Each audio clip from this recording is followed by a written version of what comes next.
सबरंग की monthly meeting में नरेंद्र शेखर जी का इंटरनेशनल बुक रेफ्ता में शायरी आने पर उनको सम्मानित किया गया। ज्ञान सलिल से आप उदित कर रिक्त हृदय घट माँ भागेश्वरी बाल तिहारे तुमको पुकारे सांझ सकारे। माँ भागेश्वरी माँ भागेश्वरी माँ भागेश्वरी।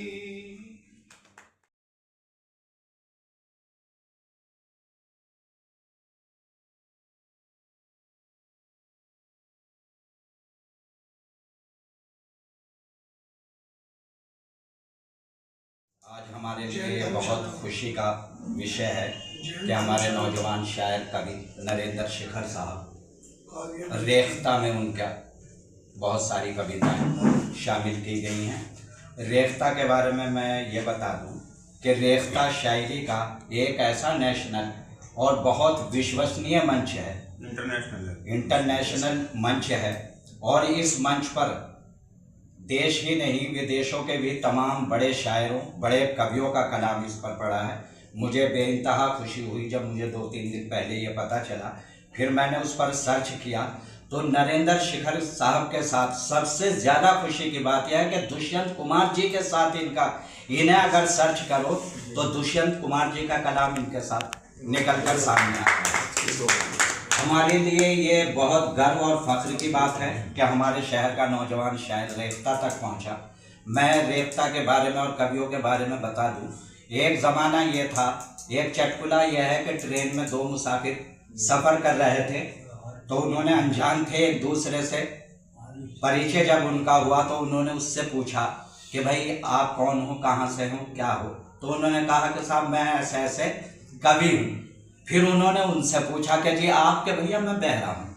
तो पहले ये डर था कि कविताएं और शायरी सुनने से लोग बचते थे, लेकिन रेख्ता ने एक ऐसा माहौल देश भर में खड़ा किया कि जो आदमी फ्री में कविताएं और शायरी नहीं सुनता था, आज वो रेख्ता के जरिए 500 1,000 रुपए का टिकट रजिस्ट्रेशन वो करवाते हैं और 1,000 या 2,000 तक भी अदा करना पड़ता है शायरी सुनने के लिए। तो उस मंच पर नरेंद्र शेखर पहुंचे हैं तो हम सब के लिए, जनपद वासियों के लिए खुशी की बात है और बहुत खुशी की बात है। रेख्ता तक पहुंचने के लिए या तो आदमी को मरना पड़ता है या फिर शायरी के साथ पूरी तरह जीना पड़ता है।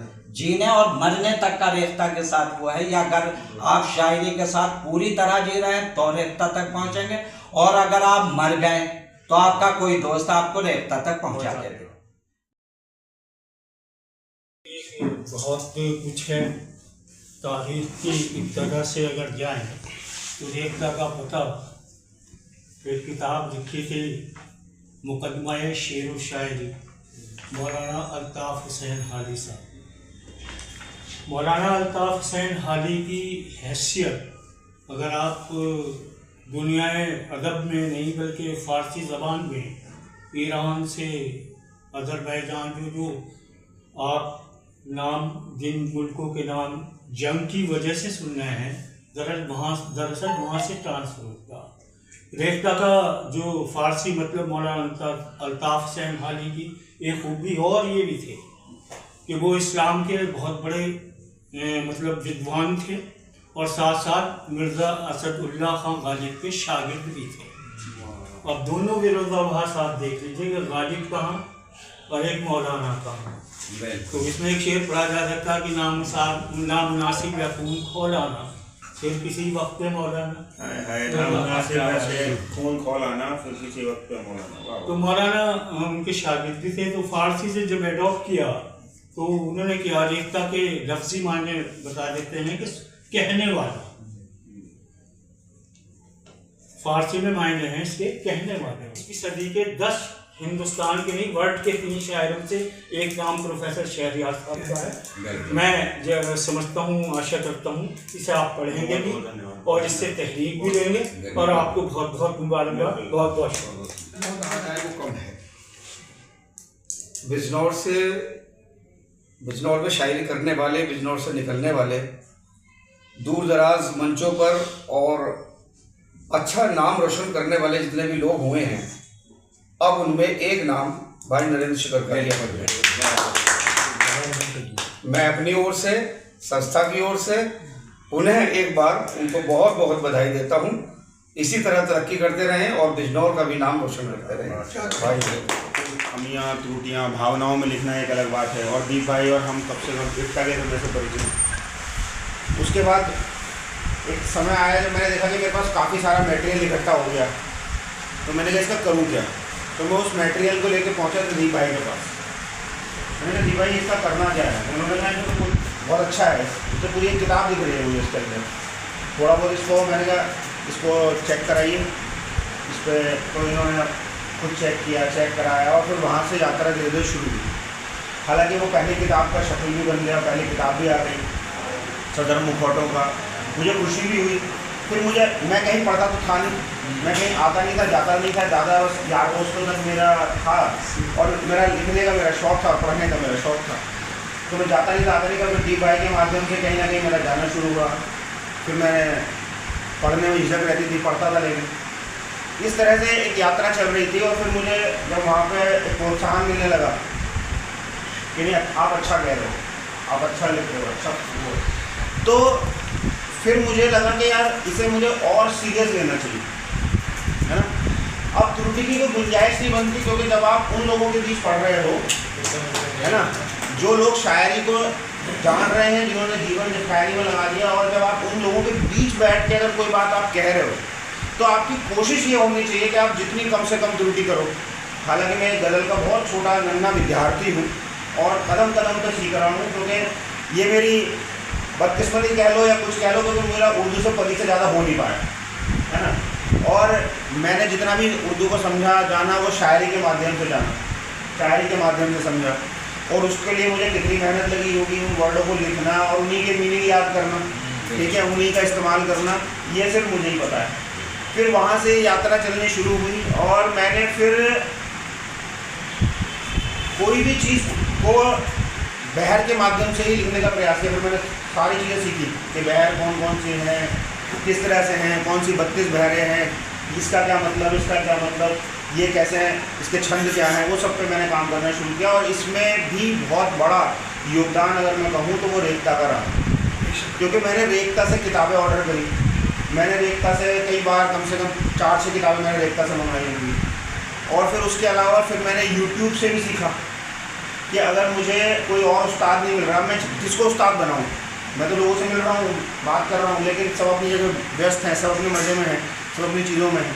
तो अब मैं किसके बाद किसे उस्ताद बनाऊँ, कौन इसे चेक करेगा, कौन इसे देखेगा, कौन समझेगा। तो मैंने यूट्यूब से भी सीखा। लेकिन एक बात है कि अगर आप सीखना चाहते हो, आपके अंदर सीखने की इच्छा है, आपके अंदर कुछ कहने की इच्छा है, आपके अंदर कुछ कहने के लिए अगर आपका भाव है, कुछ आप कहना चाह रहे हो, कुछ तड़प रहा है, तो फिर सीखने और सीखने वालों की, सिखाने वालों की कोई कमी नहीं है, सिर्फ आपकी प्रबल इच्छा होनी चाहिए। तो मुझे लगता है कि अभी तो ये मेरी यात्रा का सिर्फ सबसे छोटा नन्हा कदम है, पहला कदम है। मैं इसे लेके खुश हूँ, उत्साहित भी हूँ, इंस्पायर्ड हूँ, लेकिन मैं यहाँ से मैं समझता हूँ कि ये मेरी यात्रा यहाँ से शुरू हुई है। मैंने रेखता को अपना कलाम भेजा था सिर्फ ये करने के लिए मुझे ये मालूम पड़ जाए मैं कहाँ हूँ।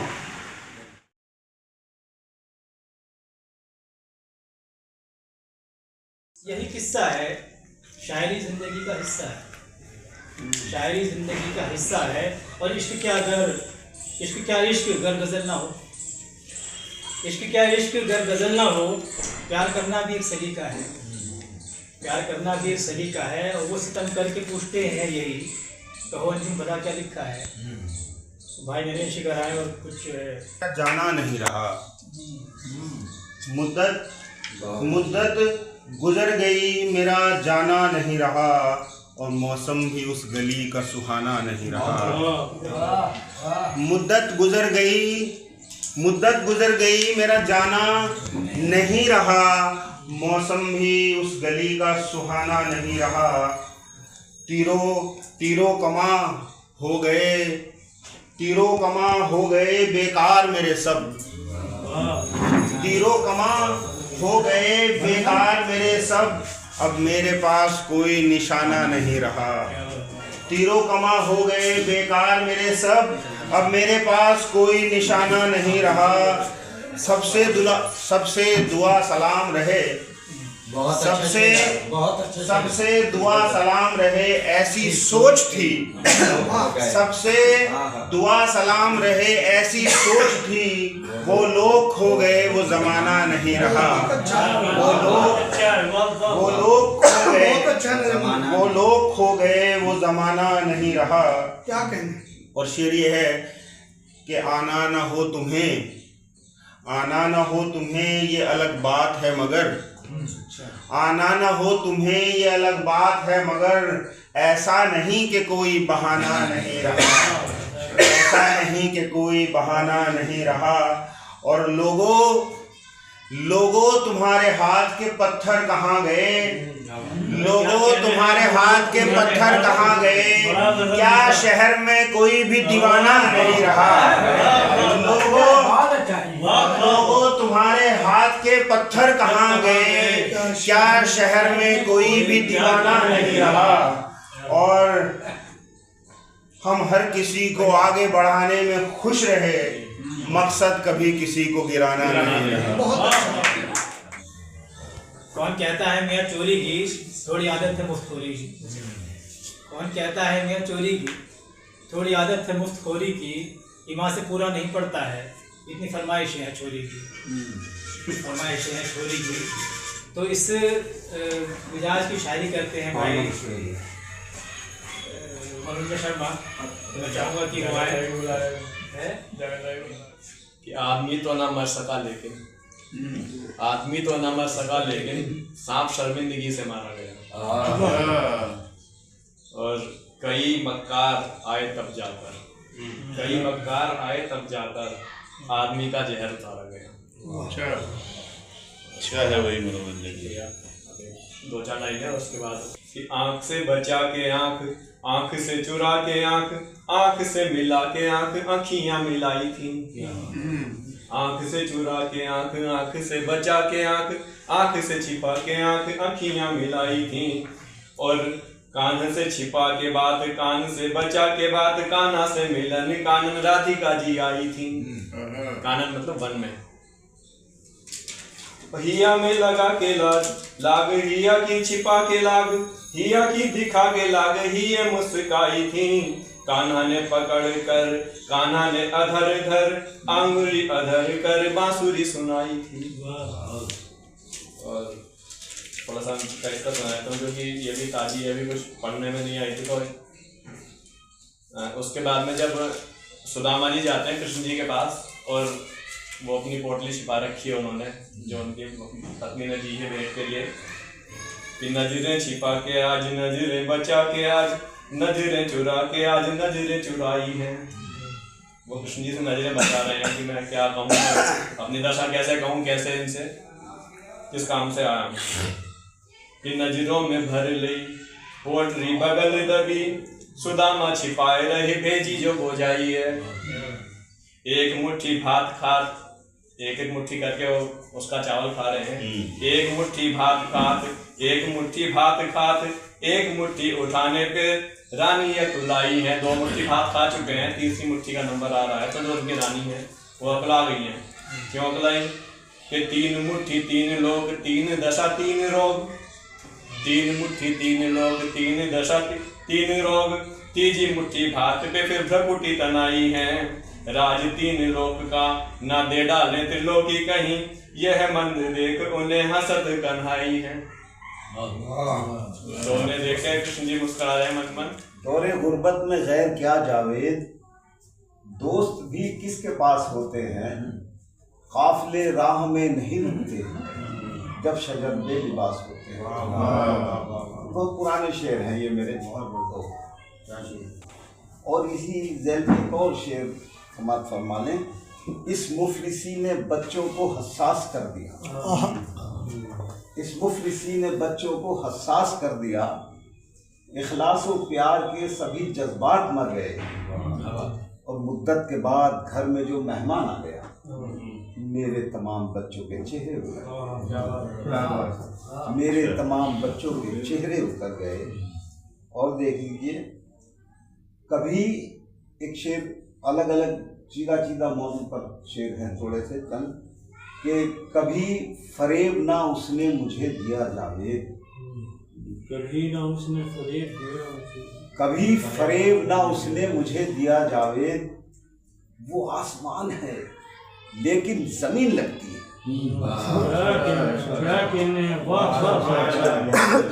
कभी फरेब ना उसने मुझे दिया जावेद, क्या कहना, वो आसमान है लेकिन जमीन लगती है। और पलट के क्यों मैं किसी शौक की तरफ देखूं, मेरी तो माँ मुझे सबसे हसीन लगती है। पलट के क्यों मैं किसी शौक की तरफ देखूं, मेरी तो माँ मुझे सबसे हसीन लगती है। और